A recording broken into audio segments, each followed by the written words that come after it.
Hello Libra, Sun, Moon, Rising, and Venus signs. Kamusta kayo? At sana po ay nasa mabuti kayong kalagayan. Welcome back po sa Star Tarot. Kung bago kayo rito, welcome din kayo. Thank you for your support. I truly appreciate it. God bless you all. Maraming salamat po sa mga likes and subscribes ninyo, pati na rin sa mga nag-iiwan ng mga komento. Maraming salamat. At sa hindi nag-skip ng ads, maraming salamat din po. Pauna mensahe ninyo, transformation. Ayan, so this is really beautiful.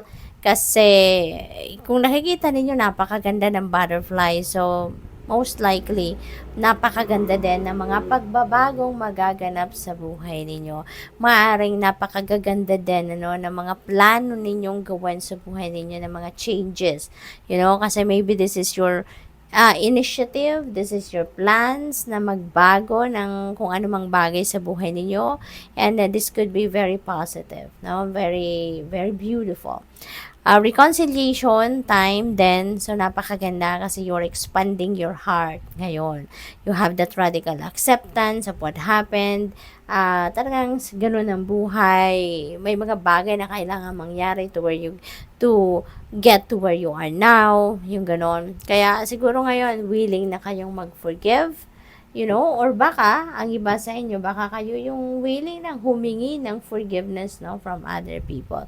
Baka kayo ang magsusorry. So, depende sa inyong sitwasyon, you are going to come up with a peaceful resolution dito. Kaya magkakaroon na kayo ng reconciliation. So, napakaganda. Kasi muli, nagbibigay kayo ng panibagong pagkakataon sa taong yan, kung sino man, ang papatawarin ninyo or hihingan ninyo ng tawad. You are giving yourself an opportunity para muling bigyan ng pagkakataon ang inyong relationship, 'di ba? To grow.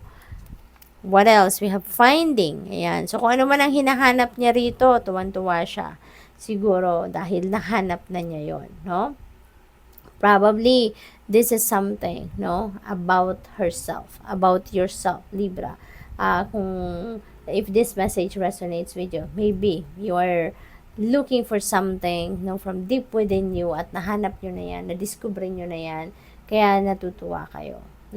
So, by the way, shout out po sa lahat ng viewers natin all over the world, lalo na po dyan sa mga viewers natin sa USA.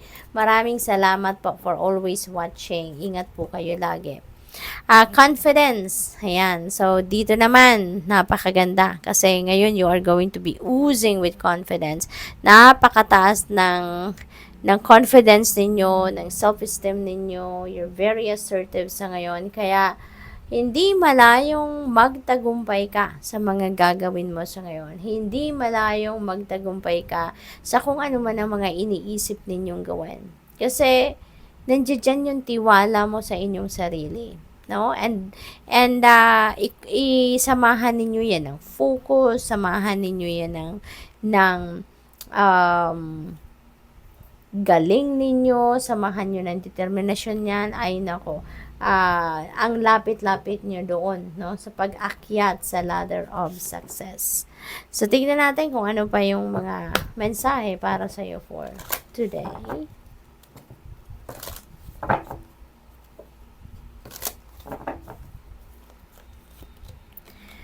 Friendship. Ayan, sabi rito, fairies and humans alike need friends. Now is the time to seek out those who will support and encourage you on your journey to fulfill your dreams. Ayan, so maybe you are making new friendships sa ngayon. Baka magsisimula kayo ng bagong pakikipagkaibigan. Maybe you are making new friends, building new friendships. Maaring ganun ang sitwasyon dito ni Libra. Okay?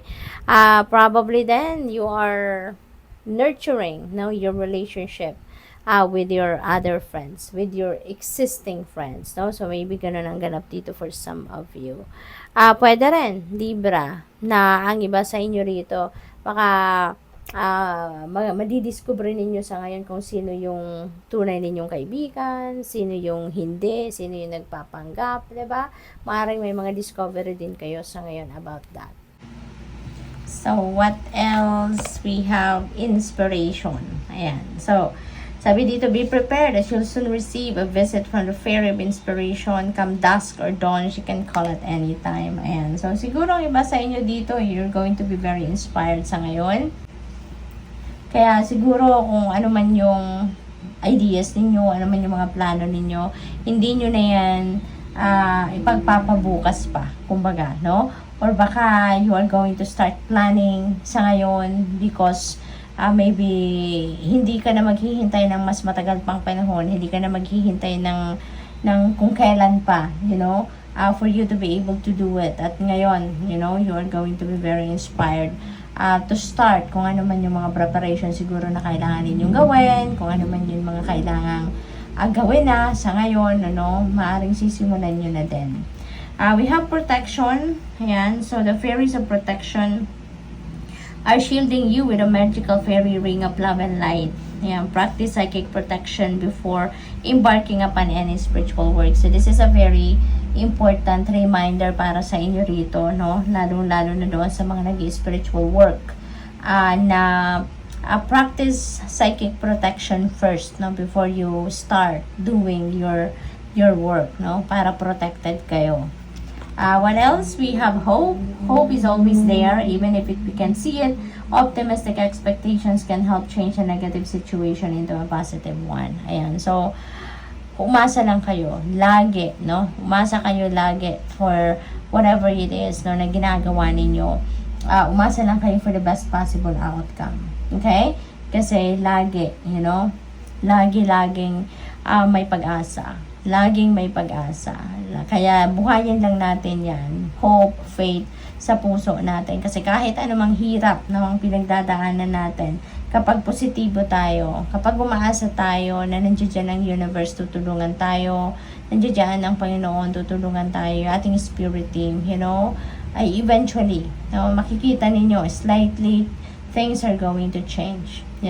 Unti-unti makikita ninyo na nagiging easier na yung takbo ng buhay ninyo, mas nagiging maaliwalas ng inyong pakiramdam, yung mga ganon. Kaya always keep your hope and faith alive. Thank you for watching Love and Light. Namaste.